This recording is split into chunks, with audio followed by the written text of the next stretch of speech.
Welcome to the Be It Till You See It podcast, where we talk about taking messy action, knowing that perfect is boring. I'm Lesley Logan, Pilates instructor and fitness business coach. I've trained thousands of people around the world, and the number one thing I see stopping people from achieving anything is self-doubt. My friends, action brings clarity, and it's the antidote to fear. Each week, my guests will bring bold, executable, intrinsic, and targeted steps that you can use to put yourself first and be it till you see it. It's a practice, not a perfect. Let's get started.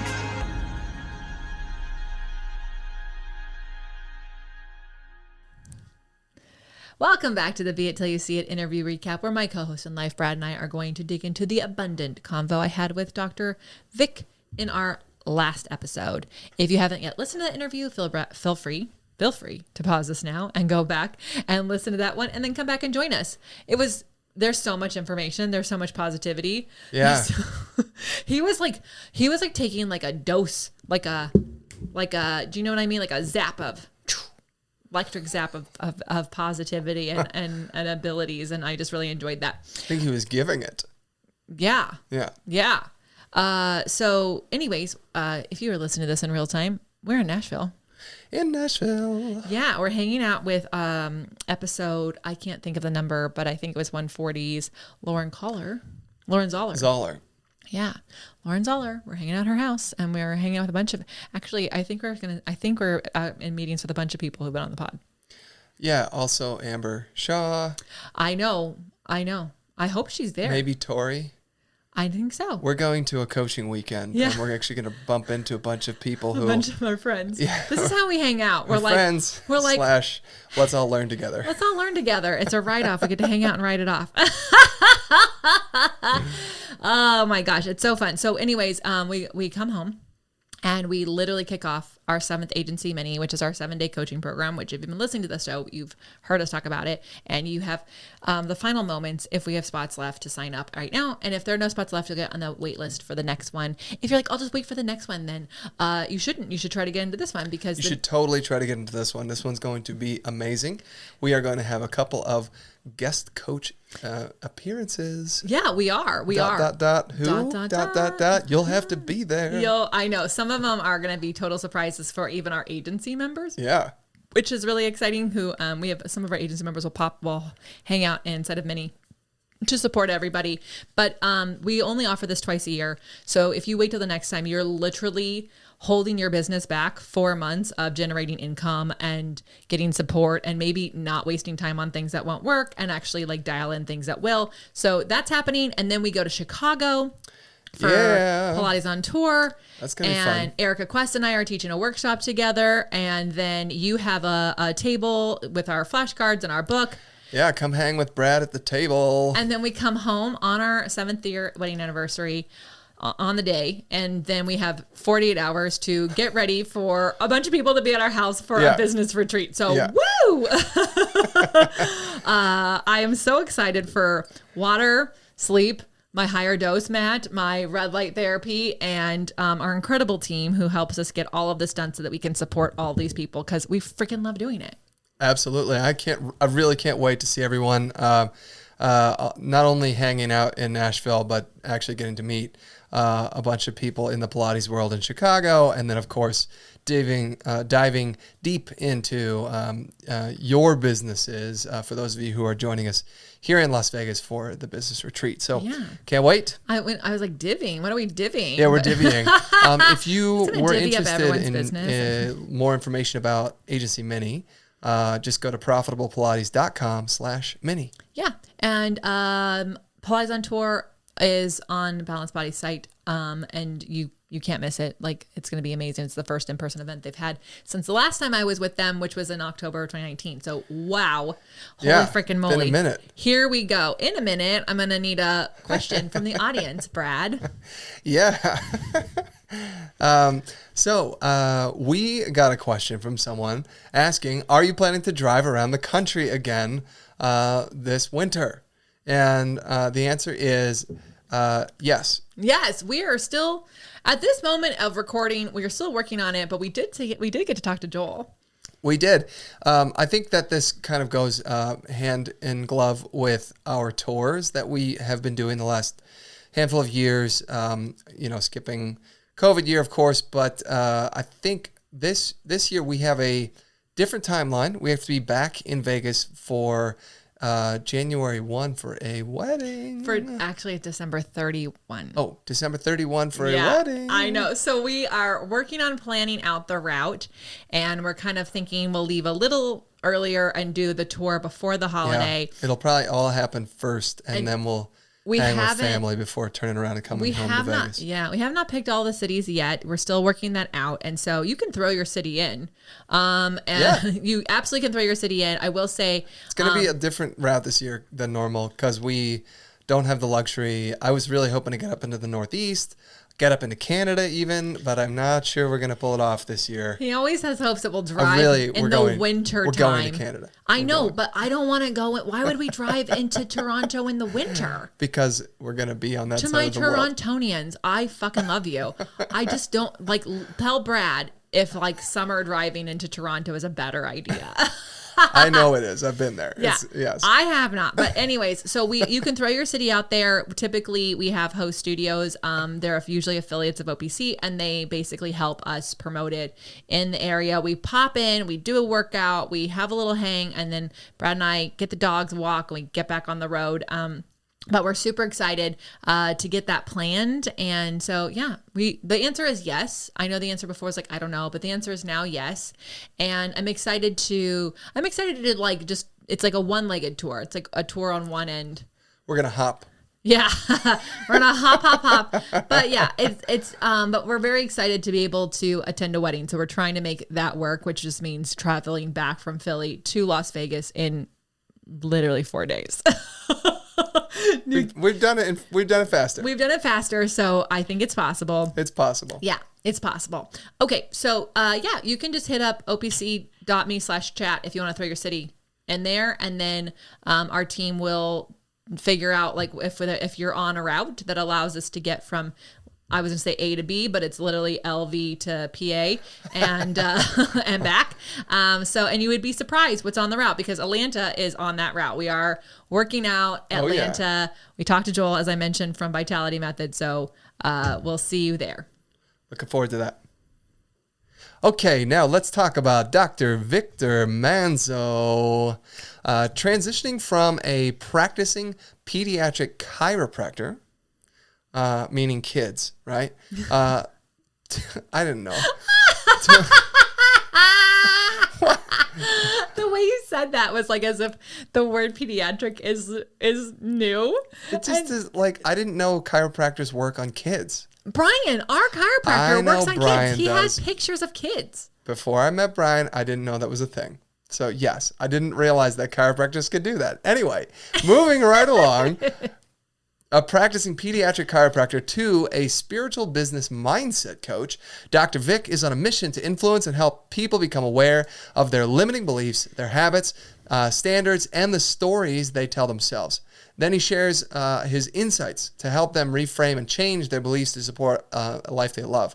Dr. Vic is also the creator and owner of the Mindful Experiment podcast and the author of 3 books that are seeking to assist people in their everyday spiritual lives. And also, just so you know, Manzo is the American way and Monzo is the Italian way. So if you can say either apparently, but if you wanted a little education in languages. Good to know. Yeah. Dr. Victor Manzo. Yeah. But you have to say it with a British accent. I know. I was going to say, I don't think that's how it sounds either, but we're just going to keep going. I'm just going to let that roll. One thing I loved that he said was, our job is to stay at a high vibration. And I think we can all agree that is a very positive and helpful thing. And I think the next question is okay, but how do we do this? Because you can not long go, yes, I need to stay at a high vibration. And then boom, you're in a low vibration state. And it's I'm trying to stay at a high vibration. I don't even know what a high vibration state means. Okay. Well, that's an even better question. So I would say you are in a high vibration. There's a flow state, when things come easy to you when you're at work and you just get a ton of stuff done. You've said this before, like, oh, I got a ton of stuff done. Oh yeah. I always looked forward to that. Like and it was like, for me, it was like, don't ever talk to me. Don't bother me. I'm in the zone. Yeah. But you often don't know that you don't want anyone to talk to you until you're in the zone. You don't go, don't talk to me, I'm in the zone. That would not be a high vibration. You like start to get in this flow state and everything comes a little easier for you. And so when you're in that's like, you're trying to tap into that and that state, and that's not easy. And you cannot be there if you're like, fuck this thing's not working. You're like, when you're really snappy at little things, you are in a low vibration. So just a quick thing. If you are like, if somebody bumps into you in the street or someone cuts you off while you're driving, there's your sign. You're not a high vibration. But if you are like driving and someone, it depends on how you react to them cutting you off. You don't have any control over them cutting you off, but how you react to them. Correct. Yeah. Yeah. Duh. So anyways, you don't have a buffer on your car. It's like, this is a high vibration car. Fuck off. Anyways, so the idea is like, our job is to try to stay at the high vibration. Now that requires work, but that's what job is. That's what job is. It's also an exercise, and you're going to have times where it's easier to stay at the high vibration and times when it's harder, and you maybe can't stay in there as long because you tap out sooner. But you know what? It's the more you can. He said anchoring will help you find a high vibration moment in your life. So anchoring is a lot of times people use this like anchor into something. So you can think back to a time. This is what he said. Think back to a time when it was easy for you to do that. Like we just was like, oh, when you say you're at work and you do it like this. So you think about what that is. And then you can also think about what happened before that allowed that flow state to happen, or how did you set that up? So it becomes really easy for you. So if there was a time when you like were really confident or really positive in your life, it was a really happy moment, you can go into a meditation, you can think about that moment, and then you can actually feel it in your body. Like if I asked you to feel about a time right now, everybody think back to the time when you were like feeling the most positive, like on top of the world, like you just felt like, oh my God, this is the most amazing. I never want to stop. Sometimes for me, it's on the top of a hike in Hawaii. Like when you're there and like, you're like, wow, I just feel so like literally inside myself and the most positive. And like, I never want this to end. What does that feel like? What does it sound like? Like, what does it taste like? Yeah. A lot of times it's an achievement or a win that you've, just had in your life. And whether that was something that you've been, chasing for a very long time, or something that just happened, for you. Remember how you felt in that moment. He describes it later on in the pod as like the moment of bliss or joy or, exuberance, happiness. And, I think that he kept saying something throughout it that was a little bit woo for me. He's like, you gotta be in the vibe.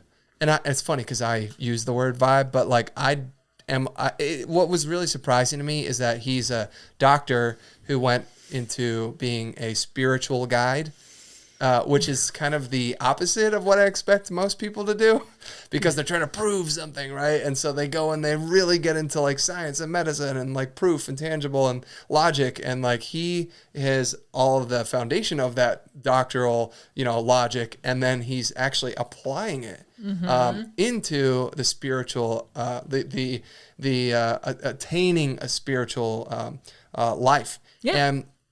And when he's talking about this vibe, he said basically when you're operating, when you are achieving in a higher vibe, you are going to have a better life. And you're going to achieve more things. Life is going to work for you more often. Well, people want to be around you. People want to be around you. Yeah, he talked about that, like being in a room around someone who is operating at a higher vibe. You want to just be in their presence, and then when you two were talking about like, how do you identify the higher vibe? That's when he was talking about anchoring, remembering a moment where you've had a crazy celebration in your life or something really amazing. And he talked about his daughter, or I think his child just being born 6 weeks ago or whatever. And that moment of joy that he felt then is something that's an anchor. That's something he can be like, okay, cool. Yeah.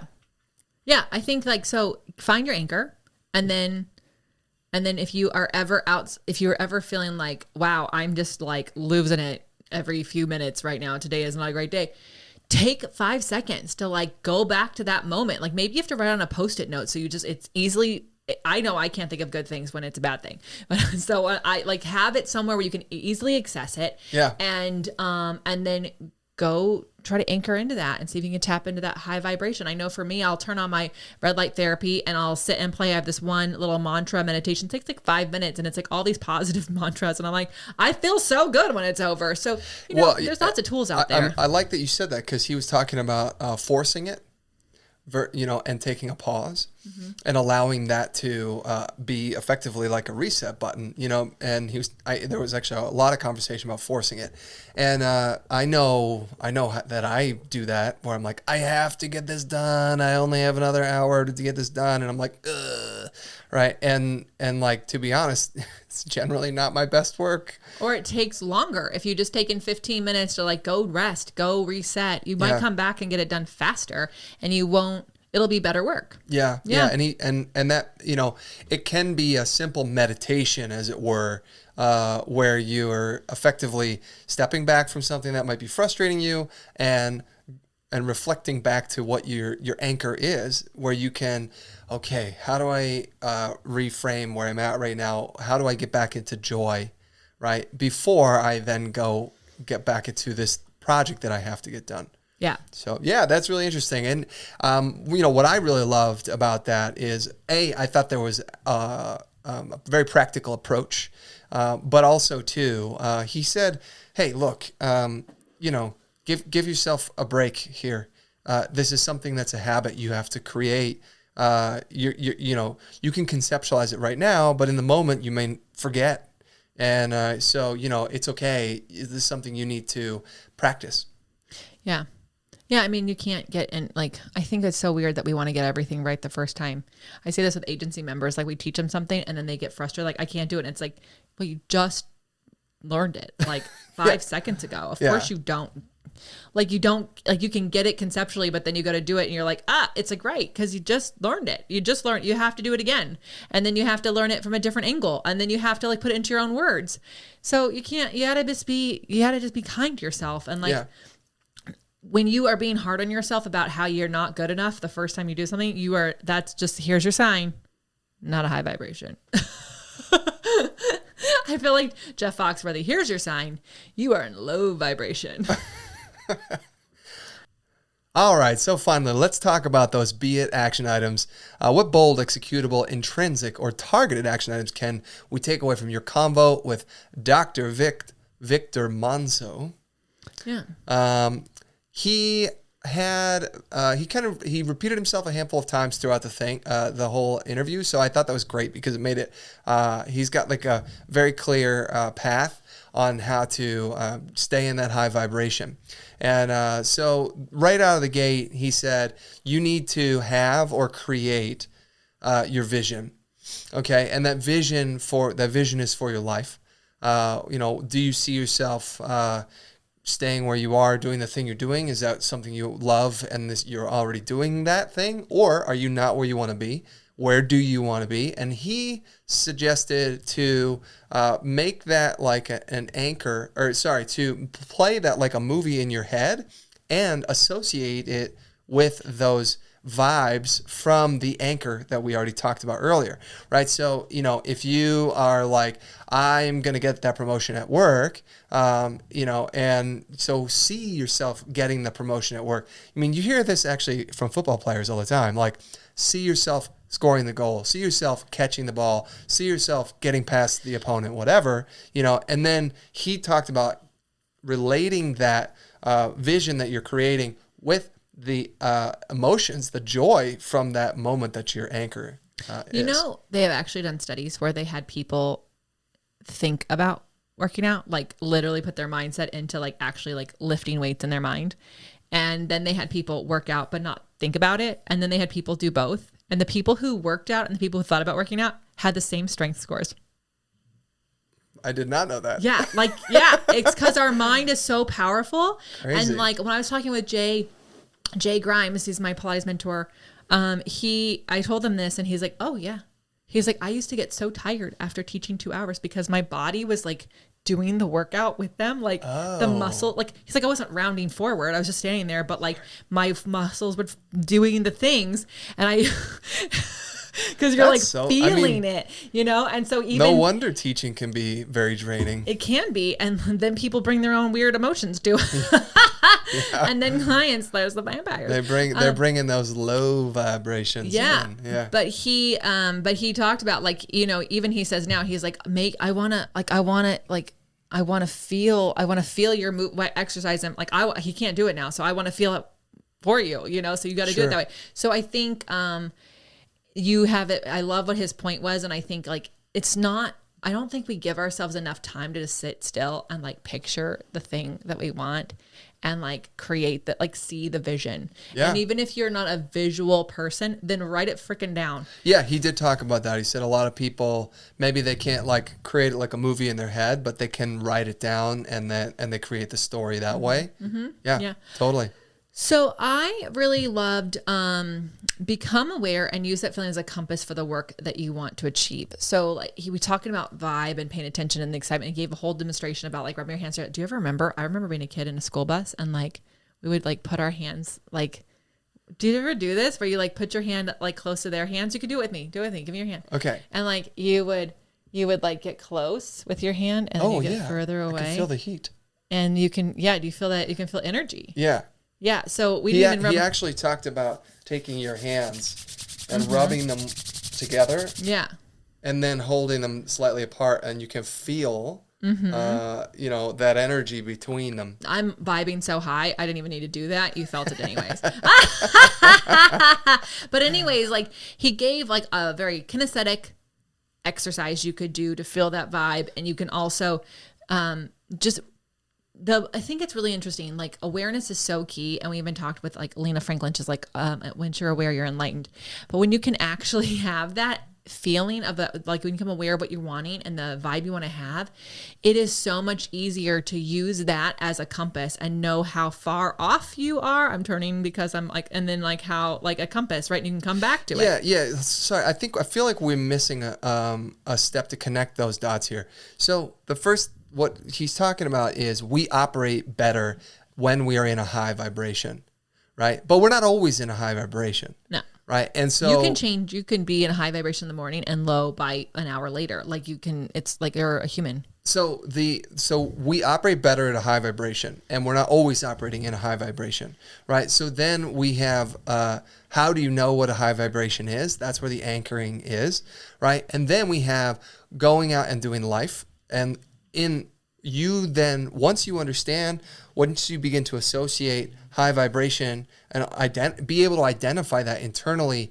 throughout your day, which is where the practice part comes in, then when you're trying something new, you can start to feel, am I in the right place, for this? And you can start to identify like, this thing might not be for me, and this other thing, oh yeah, this is totally for me, because you're starting to associate, like you start to identify, oh yeah, this makes me feel good. That's where I feel like it's a compass, right? Because when you identify, this is my anchor, this is my high vibration, right? And you're doing something that is like 100% not making you connect with that vibration, you can start to say, well, maybe I don't want to go this isn't my thing. I also just want to like counterpoint, which I know I talked about what we said, but I think with that description, it's very easy for someone to try something new, feel like their compass is off, and it's actually the people that they did the new thing with, and it's not the new thing. For example, I really loved that lyric class that I did. I thought the teacher was great. I had the best time. It was amazing.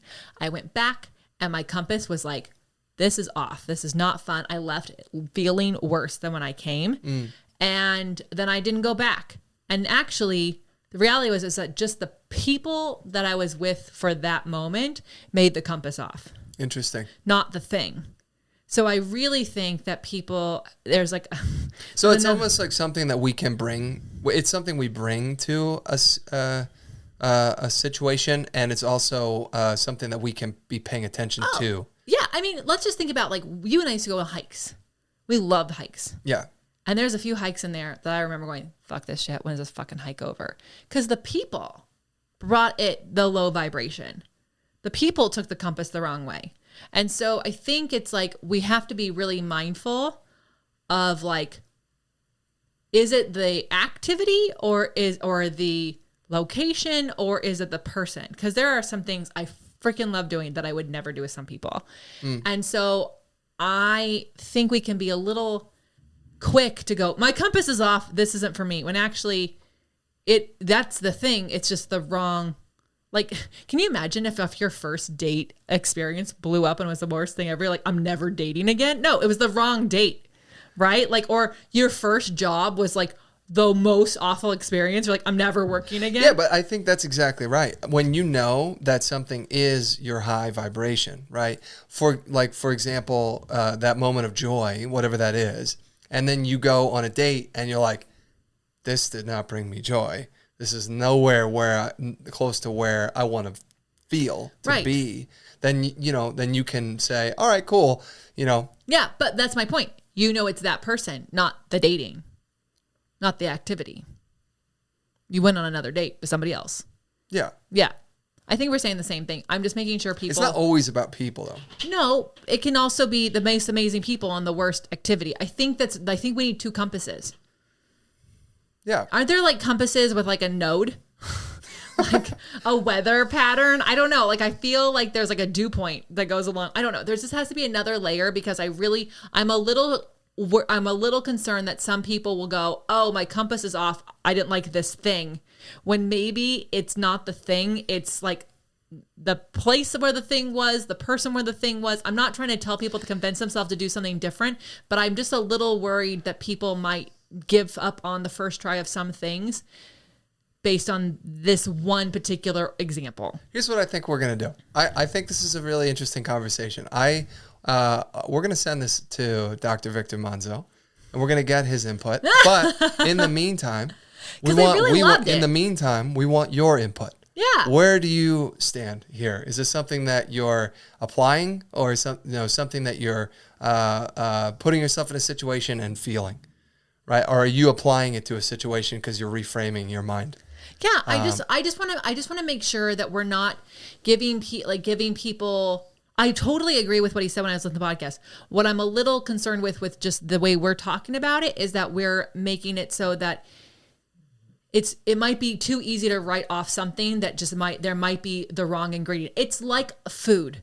It's like if you there's latkes, right? And there's all these different types of flavors, and there's a couple that I would never ever eat, and there's a few that you put some applesauce on it, and fuck yeah, I want that. So I'm just trying to say, like, I'm a little concerned that people might write something off that's right for them, but it was in the wrong place, people, or thing. Yeah, we're gonna talk to Doc, and we're gonna have him leave us a voicemail, yes! And we'll put it into one of the recaps coming up. Yes, okay, yeah. Sounds good. I love it. Okay, I'm Lesley Logan, and I'm Brad Crowell. Thank you so much for joining us today. We're so grateful you're here. How are you going to use these tips in your life? Let us know by sending us a DM to the pod, or you can put a comment on the YouTube. Yeah. We don't have a phone number for you to call in and leave a voicemail, but you can leave a voice message on the Instagram.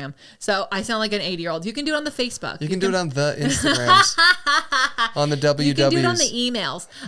Anyways, thank you so much. And until next time, be it till you see it. Bye for now. That's all I got for this episode of the Be It Till You See It podcast.